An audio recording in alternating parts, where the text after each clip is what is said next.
آدمی کا جوٹا پاک ہے یا ناپاک؟ شرعی حکم اس سلسلے میں کیا ہے؟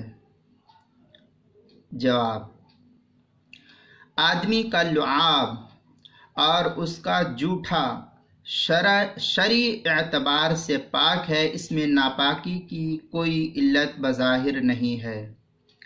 اس سلسلے میں مسلمان، کافر، باوضو، بے وضو، حائضہ، غیر حائضہ، نفسا، غیر نفسا، تمام عورتیں اور مرد سب کے سب یکساں ہے، اس میں کوئی فرق نہیں ہے۔ شرط اس کے اندر یہ ہے کہ منہ میں کوئی ظاہری نجاست نہ لگی ہوئی ہو۔ مثلا کسی کافر نے یا کسی مسلمان نے شراب پیا اور فوراً گلاس سے پانی پیتا ہے، تو اب یہ گلاس کا جوٹا اس کا ناپاک ہوگا، اور یوں ہی عام حالات میں وہ پانی پیتا ہے تو اس کے پانی کو ناپاک نہیں کہیں گے۔ امام مسلم نے ایک روایت نقل کی ہے، اس کے تحت اما الطاہر الذی لا کراہۃ فیہ فسور الآدمی، یہ عبارت ہے۔ پھر اس میں وَيَسْتَوِي فِيهِ الْمُسْلِمُ وَالْكَافِرُ عِنْدَنَا، اس کے تحت نقل کی ہے، اور بڑی لمبی عبارت ہے، وہاں دیکھ سکتے ہیں۔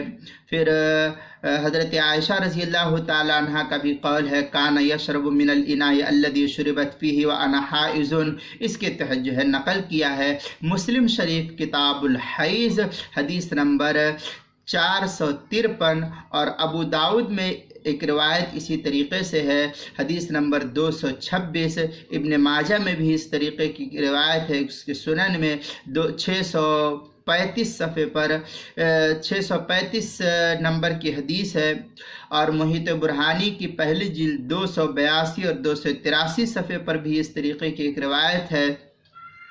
اسی طریقے سے در مختار مع شامیہ میں بھی جو زکریا بک ڈپو کا چھپا ہوا نسخہ، اس کی پہلی جلد 381 صفحے پر ہے، اور کتاب المسائل کی پہلی جلد صفحہ 110 پر بھی اس کو نقل کیا گیا ہے۔ لہذا انسان کا جوٹا ناپاک نہیں ہے۔